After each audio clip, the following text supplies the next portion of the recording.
대학교 같은 경우는 주립, 사립, 학자금 지원을 받냐, 안 받냐? 다 나뉘겠지만 한 1억 5천에서 2억 정도 들 것 같습니다, 1년에. 그래서 저는 그걸 다 계산하면 한 8억에서 10억 정도일 것 같습니다. 근데 이게 거의 제일 비싼 루트인 거죠. 그럼 앞으로 기대할 수 있는 나의 수익이 어떻게 되냐라고 보면 한국에서 제일 좋은 위치에 갔을 때, 그리고 그때 그 기간 동안 버는 수익과 미국에서 할 때의 경우가 이게 매년 조금씩 차이가 날 수 있다는 거죠. 근데 그 매년 차이가 양의 차이도 커질 뿐만 아니라 양의 퍼센트도 달라질 수 있는 것 같아요. 그런 면에 있어서는 한국에서보다 미국에서 커리어를 하는 게 투자 회수의 입장에서는 훨씬 더 이점이 될 수 있는 거죠. 이게 뭐 돈 낭비냐라는 질문을 받았을 때 내가 정말 주도적으로 커리어를 막 헤쳐나가려고 하고 도움이 필요할 때 이 사람 저 사람 막 구하고 정말 열심히 하는 사람이다라고 하면 돈 낭비가 아닐 수가 있는 루트가 저는 보이는 것 같아요. 아이고, 안녕하십니까. 안녕하세요. 저는 현재 샌프란시스코에 거주하고 있고, 샌프란시스코에 본사를 둔 사모펀드에서 투자자로 일하고 있습니다. 그래서 제가 하는 일은 투자할 회사를 분석하거나 저희가 투자해서 보유하고 있는 회사의 경영을 지원하고 있고, 제가 여기까지 온 배경은 한국에서 국제학교를 4년 다녔고, 그 후에 미국 한 상위 20에서 25위권 정도 되는 사립대학을 다니고, 뉴욕에서 2년 투자은행 애널리스트로 일하고 현재 이 자리에 오게 됐습니다. 아, 커리어가 대단하신데요. 아니에요, 아니에요. 저는 뭐 진짜 한국에서 고등학교는 국제학교를 다녔지만 그냥 일반 학교, 중학교까지 다녔고 뭐 제가 잘하면서 막 딱히 아 이거 뭐 정말 내가 대단하다 막 이런 부분이 그렇게 있던 것 같지는 않아서 뭐 저는 누구나 다 할 수 있다 생각합니다. 저희가 오늘 그 인터뷰 요청한 배경은 최근에 그 한 언론사에서 한때 꿈의 유학지였는데 미국 유학 내면한 이유라는 내용으로 보도가 됐거든요. 한 달 전인데 벌써 조회수가 막 40만 회고 댓글 수가 막 1,440개가 넘게 달렸더라고요. 실제로 지금 유학 생활 하시고 또 미국에서 또 커리어를 쌓고 계신 분을 모시고 진짜 사람들이 얘기하는 내용들이 맞는지 하나씩 좀 여쭤보고자 합니다. 네네, 좋습니다. 네, 그래서 보통 반응이 혹시나 이건 그냥 댓글 내용입니다. 뭐 미국 유학은 돈 낭비다, 영주권 없으면 의미 없다, 뭐 문과는 더 답 없다, 뭐 이런 내용이긴 하거든요. 이런 내용들을 한번 다뤄볼 텐데 먼저 첫 번째는 국제학교 어쨌든 다니셨고 그리고 미국 대학 졸업까지 총 교육비가 대략적으로 얼마 들었는지 좀 알 수 있을까요? 이 정보는 아마 학교마다 좀 다르지만 모든 학교가 다 웹사이트에 공지를 할 거기 때문에 충분히 개선을 하실 수 있을 것 같은데 제 생각에 국제학교는 학비가 국내에서 정말 한 5천만 원 정도 되는 것 같아요. 매년. 그래서 저 같은 경우는 4년을 다녔으니까 이제 한 2억 정도 들었을 것 같고 대학교 같은 경우는 주립, 사립, 학자금 지원을 받냐, 안 받냐 다 나뉘겠지만 한 1억 5천에서 2억 정도 들 것 같습니다, 1년에. 그래서 저는 그걸 다 계산하면 한 8억에서 10억 정도일 것 같습니다. 근데 이게 거의 제일 비싼 루트인 거죠. 미국 대학을 갈 수 있는 방법도 여러 가지가 있고, 미국 대학도 많이 있지만, 저는 모두 사립을 다녔고, 그리고 모두 기숙사 생활을 했기 때문에 가장 비쌀 것 같습니다. 이 수치가. 영주권을 또 갖고 계시잖아요, 그렇죠? 맞아요, 맞아요. 제가 고등학교 때 아버지가 비자를 받게 되셨는데 딱 그 성인 이전의 나이여서 운 좋게 받게 됐습니다. 또 영주권의 유무가 대학교를 다니실 때 학비, 뭐 생활비 이런 거에 좀 영향이 있나요? 영주권을 갖고 있다고 해서 학비 생활비가 싸지는 않지만 미국 대학교 중에 많은 대학교들이 재정 보조 장학금이라고 해서 부모님의 수익, 부모님의 자산 모든 거를 다 계산을 해서 이 학생이 이 학교를 다니기 위해 필요한 장학금의 양이 얼마인지 산출을 하고 그거를 학비에서 차감을 시키는 제도가 있거든요.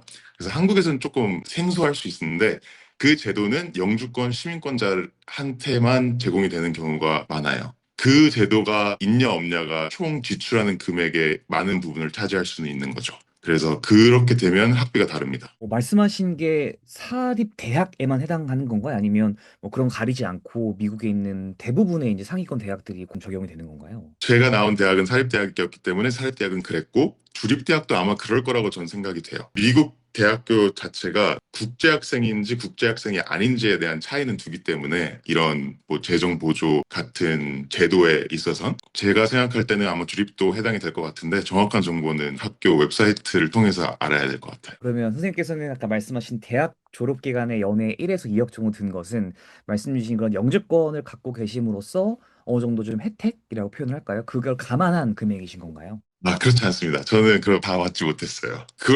받기 위해서는 부모님 수익이 어느 정도 이하 이상이 되었을 때 그걸 산출하는 건데 그게 어느 정도인지는 잘 모르겠는데 저는 받지 못했습니다. 상대적으로 그 안에서 저소득층 분들께 좀 지원을 해주는 거라고 보면 될까요? 맞아요. 그래서 예를 들어서 뭐 하버드 대학교 같이 돈이 굉장히 많은 학교는 부모님 합산 소득이 뭐 한 2, 3억인가가 이하면 학비가 전액 무료다. 뭐 이런 기사도 제가 봤거든요. 그래서 그런 것처럼 어느 일정 수준의 범위가 있고 그 범위를 벗어나게 되면 학교 입장에서도 아, 뭐 이 친구는 부모님 지원을 받을 수 있으니까 우리가 굳이 안 도와줘도 되겠다라는 결정을 내릴 수 있는 거죠.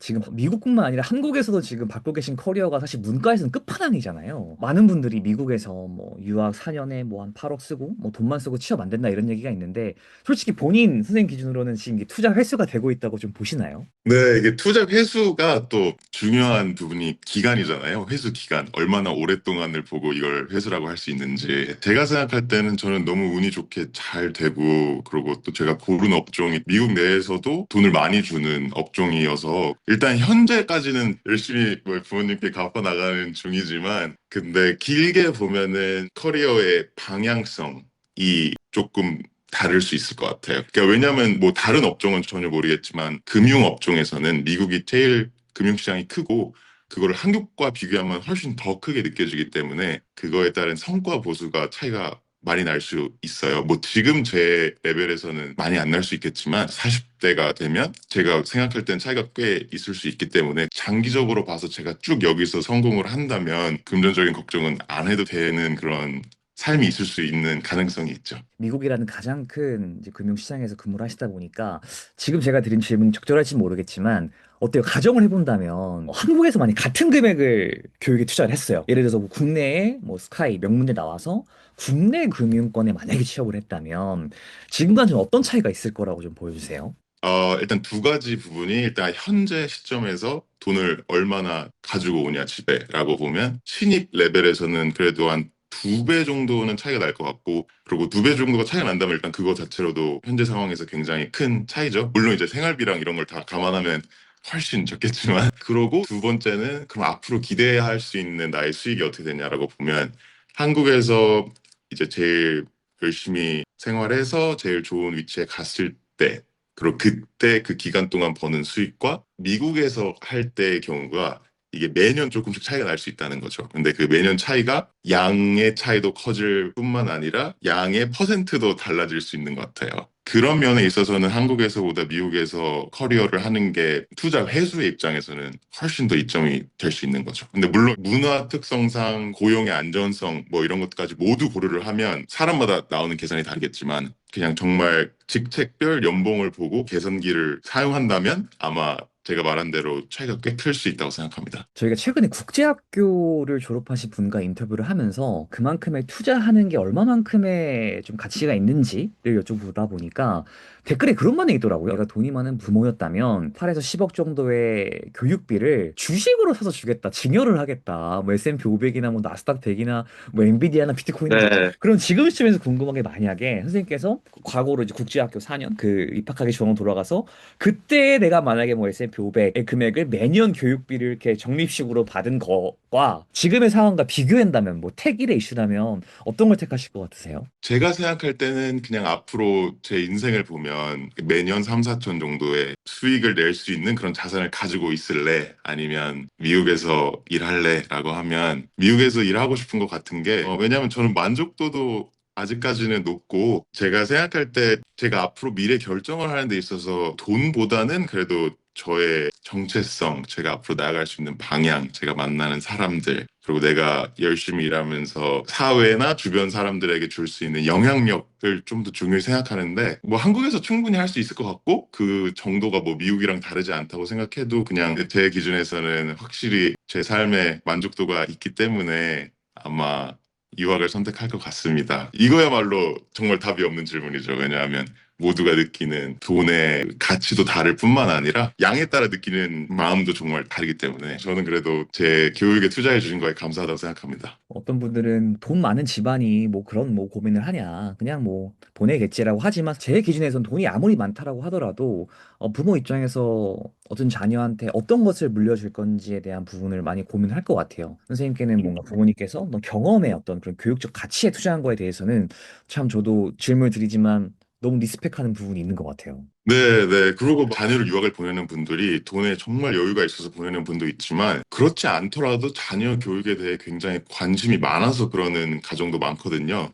그리고 제 가정을 예로 들자면 후자에 좀 속하는 쪽이기 때문에 정말 큰 돈을 주식 투자하던가 본인들을 위해 쓰시거나 할 수 있어도 이 교육에 투자했기 때문에 그래도 제가 지금 하고 있는 일을 할 수 있는 것 같아서 저도 나중에 그런 사람, 그런 부모님이 되고 싶은데 그러기 위해 열심히 노력해야겠다라고 생각하고 있습니다. 아, 네. 또 열심히 또 부모님께도 열심히 갚으시는 것 같아 보이고요. 네, 네, 맞습니다. 이제 영주권 관련된 질문을 꼭 드리고 싶은데 사실 많은 분들이 뭐 영주권이 없으면 미국에서 취업하는 게 뭐 사실상 불가능하다라고 하는데 실제로 어떠셨어요? 취업 과정에서 뭐 영주권이 구체적으로 어떤 좀 차이를 만들었나요? 그러니까 이것도 그러니까 어떤 분야에 지원하냐에 따라 굉장히 다른데 그러니까 그 이유를 정확히 설명을 드리자면 영주권이 있냐 없냐의 유무를 뭐 면접관이 보고 아, 너 뭐 이민자야? 아니야. 이런 스크리닝이 있는 게 아니라 제도적으로 어떤 회사들은 국제학생을 스폰서해주고 다른 말로 어떤 회사들은 국제학생을 채용해서 이민 서류 일을 해주고 어떠한 회사들은 국제학생 채용을 안 하는 경우가 있습니다. 그러니까 예를 들어 내가 지원하는 회사가 한 10군데가 있다. 그러면 금융권 기준에서는 제 생각에 한 3곳 정도는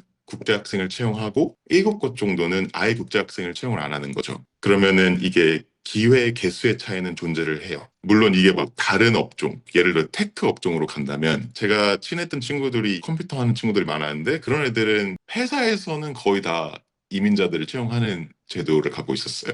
왜냐하면 거기에 재능이 많기 때문에 이게 업종마다 다르지만 제가 했던 업종은 한 3개, 7개 정도로 나뉘고 근데 제가 생각할 때 그 3곳이 확실히 더 높은 커트라인을 갖고 있냐? 그건 아닌 것 같아요. 기회의 개수는 차이가 있지만 기회의 난이도는 무의미하다라고 생각을 하고 그래서 그거를 약간 뭐 서포트 할 수 있는 근거가 있냐라고 하면 제 주변 친구들 중에 굉장히 많은 친구들은 국제학생이었어요. 제가 봐도 와, 쟤는 정말 잘한다. 와, 저 후배는 정말 열심히 하고 너무너무 앞이 밝을 것 같다라는 친구들 중에는 취업을 못한 애들은 없는 것 같아요.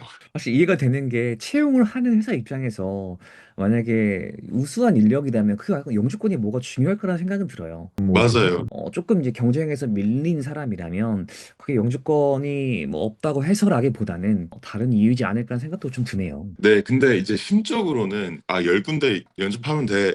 랑, 아, 3군데밖에 없어. 이거는 굉장히 차이가 있을 수 있죠. 그래서 스트레스의 양은 난이도와 비례하지는 않을 것 같은데, 결과적으로는 진짜 잘 되는 친구들은 잘 되고, 그리고 제가 말씀드린 것처럼, 뭐, 회사가 10개다. 라고 하면 진짜 3개일 텐데, 10개 지원할 걸 100개를 지원하면 30개가 생기는 효과가 있을 수 있으니 정말 열심히 하고 여기저기 다 지원을 하고 그 과정을 꼭 맞게 준비를 하게 된다면 결과는 좋을 것 같다고 저는 생각이 돼요. 아, 너무 좋은 말씀이고 그 한편으로는 또 한국인으로서 이제 외국 생활 하시면서 동양인이어서 어쩔 수 없이 뭔가 내가 한계점이라고 할까요? 그럼 밴부실링이라고 저도 이제 들었는데 그런 맥락에서 좀 한계점이라든지 좀 좌절했다거나 좀 그런 경험은 좀 있으신가요? 아직은 없어요. 제가 이제 일을 시작한 지 한 3년 정도밖에 안 됐기 때문에 아직까지 제가 느낀 점은 없고 또 회사라는 게 결국에는 뭐 좋은 인재를 뽑고 좋은 인재를 계속 갖고 있어야 하는 부분이 있기 때문에 피부색에 따라서 인재인지 아닌지는 달라지진 않잖아요. 그리고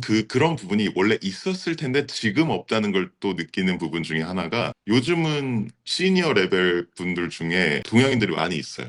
제 회사도 동양인이 있고 지금 현재 미국에서 제일 잘 나가는 사모펀드의 사장님도 한국 분이고 그런 걸로 봐서 충분히 성공한 사람들이 있고 근데 그분들은 진짜 한 30년 전에 뚫은 사람이니까 훨씬 더 어려웠을 거란 말이죠. 그분들도 지금 그렇게 잘했으면 제가 앞으로 30년 됐을 때 승진의 천장이 있을 것 같냐? 그러면 제가 생각할 때는 없을 것 같은데 경험해보지 못한 부분이니까 그리고 또 이게 만약에 영업직이다라고 하면 조금 더 의미가 있을 수 있을 것 같아요. 다른 말로 뭐 엔지니어다 이러면 좀 적을 수 있을 것 같고. 근데 결과적으로 뭐 어떠한 요소가 있다고 해도 제가 생각할 때는 많이 없어진 것 같습니다. 그러면 이제 문과 전공으로 어쨌든 지금 투자은행 처음에 들어가셨잖아요. 그러니까 뭔가 문과는 미국에서 뭔가 취업이 좀 어렵다 이런 인식도 사람들이 좀 있는 것 같은데 거기에 대해서 어떻게 생각하세요? 네, 그거는 한 두 가지 답변이 있는데, 제가 있던 금융권은 전공을 아예 상관을 안 해요. 오히려 막 역사 전공하는 사람이나 명문학 전공한 사람이 오히려 더 좀 독특하니까 관심을 갖게 되는 경우가 많은 것 같고, 실제로 제가 같이 일하면서도 문과, 이과 몇 대 몇이었냐 그러면은 문과가 더 많았고, 문과 중에서도 막 뭐 심리학, 뭐 역사, 그런 되게 문학적인 거 한 친구들도 많고, 그래서 전혀 상관이 없어요. 근데 이제 상관이 될 수 있는 부분은 뭐냐라고 하면, 비자 문제에 있어서 뭐 영주권자, 시민권자는 해당이 안 되겠지만, 이과인 전공을 한 친구들은 취업 비자가 3년인가 나오고, 그렇지 않은 친구들은 1년 정도 나오는 걸로 알고 있어요. 그렇게 되면은 또 이과를 해야 되는 필요성이 더 생기고, 근데 이과로 했을 때 3년을 받을 수 있는 범위가 또 굉장히 또 광범위해요. 그러니까 예를 들어 제가 다녔던 학교는 경영학과도 그 이과에서 3년 비자 주는 항목에 속하고, 경제학과도 제가 알기로 그 항목에 속해요. 이제 학교마다 다르고 이런 거를 알아보셔야겠지만, 문과의 범위가 굉장히 넓다. 그리고 미국은 대학교의 그 전공 선택이 매우 자유롭기 때문에, 그리고 많은 친구들이 복수 전공을 하고 전혀 뭐 하는데 어려움이 없기 때문에, 전공을 뭐 할지에 대한 고민은 생각보다 안 해도 돼. 오히려 전공을 갖고 이걸 내가 어떤 스토리로 왜 이 직장에 지원을 했냐, 그 스토리가 훨씬 더 관심이 있지. 아, 얘는 뭐 히스토리 메이저여서 일을 잘 못할 거야, 잘할 거야, 뭐 이런 생각은 전혀 없는 것 같다고 저는 느껴요. 아, 사실 지금 한 인터뷰 한 절반 정도 진행했는데, 이 경험해보지 못한 분들이 갖고 있는 어떤 우려나, 아니면 반대로 좀 비꼰다고 표현을 해야 될까요? 그런 것들이 사실 다 그냥 아니네요. 말씀 들어보니까. 그냥 할 아, 수 있는 근데 사람은 하는 거고. 근데 그 고민이 정말 정말 맞는 게, 저도 대학교 가서 1학년 때, 아, 전공 뭐 하지? 그러고 선배들한테, 아, 형 뭐 이 전공 좋은 것 같은데 어떻게 생각해? 이런 질문을 되게 많이 했었어요. 근데 그때마다 형들이 하는 말이, 국제학생이면 이과 하나 걸치고, 정말 너가 심리학을 하고 싶다, 그러면 심리학이랑 경제학과 같이 해라. 왜냐면 경제학과 같은 걸 이렇게 같이 해야 3년 비자를 얻을 수 있으니. 저도 무슨 전공을 해야 되는가가 대학교를 처음 들어가서는 제일 많이 했던 걱정이에요. 근데 제가 생각할 때 지금 보면 뭐 그렇게 중요하지 않을 수 있는 것 같습니다. 네, 뭐 인터뷰 할수록 주도적으로 뭔가 자기 삶을 좀 설계하시고 좀 그런 모습이 보이는 것 같아서 개인적으로 너무 기분이 좋네요. 그 부분이 되게 좋은 커멘트라고 생각이 되는 게, 이게 뭐 돈 낭비냐라는 질문을 받았을 때, 만약에 내가 정말 주도적으로 커리어를 막 헤쳐나가려고 하고, 도움이 필요할 때 이 사람 저 사람 막 구하고, 학교 공부도 열심히 하고, 사람들도 많이 만나고, 정말 열심히 하는 사람이다라고 하면, 돈 낭비가 아닐 수가 있는 루트가 저는 보이는 것 같아요.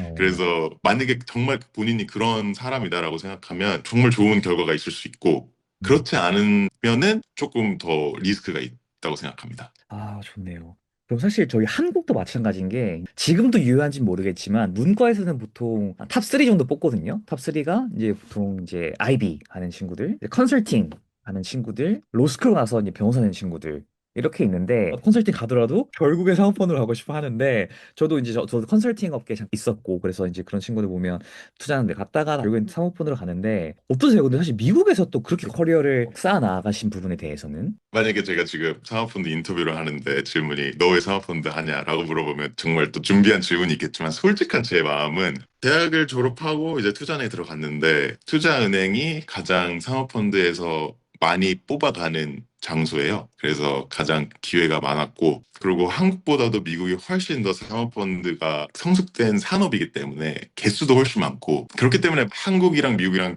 비교를 한다면 뭐 오히려 미국이 쉬울 수 있다고 생각을 합니다.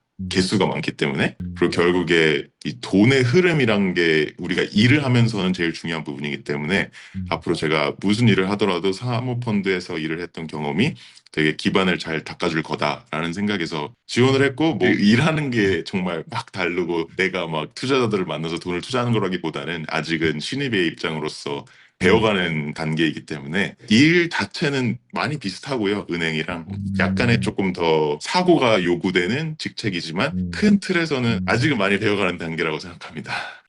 이게 아무나 갈 수도 없는 좀 일이라고 생각을 하기 때문에 그만큼 진짜 워라밸도 엄청 빡셀 것 같거든요. 근무 환경이나 강도는 어떠세요? 은행에 있을 때가 확실히 강도가 제일 셌던 것 같고요. 은행 같은 경우는 회사를 사려고 하는 사람, 팔려고 하는 사람을 이어주는 사람들이어서 고객의 타임라인에 끌려다닐 수가 있는 거죠. 예를 들어 고객이 저녁 늦게 자료를 보내는데 다음날 오후에 미팅이 있다라고 하면은 진짜 밤을 새야 될 수도 있고 뭐 그러한 경우가 종종 있지만 사모펀드에서는 조금은 나은 것 같아요. 살짝. 왜냐하면 이 회사를 살지 말지에 대한 결정을 저희 회사가 하기 때문에 저희가 타임라인을 좀 갖고 있을 수 있는 이점이 있죠. 근데 물론 이제 경쟁이 심한 그런 절차거나 아니면 경쟁 상대가 있거나 전략적으로 우리가 빨리 일을 끝내서 매수 가격을 제시해야겠다. 뭐 이런 전략이 있으면 훨씬 바빠질 수도 있고 하지만 전체적으로 보면은 확실히 조금은 더 낫다고 생각이 돼요.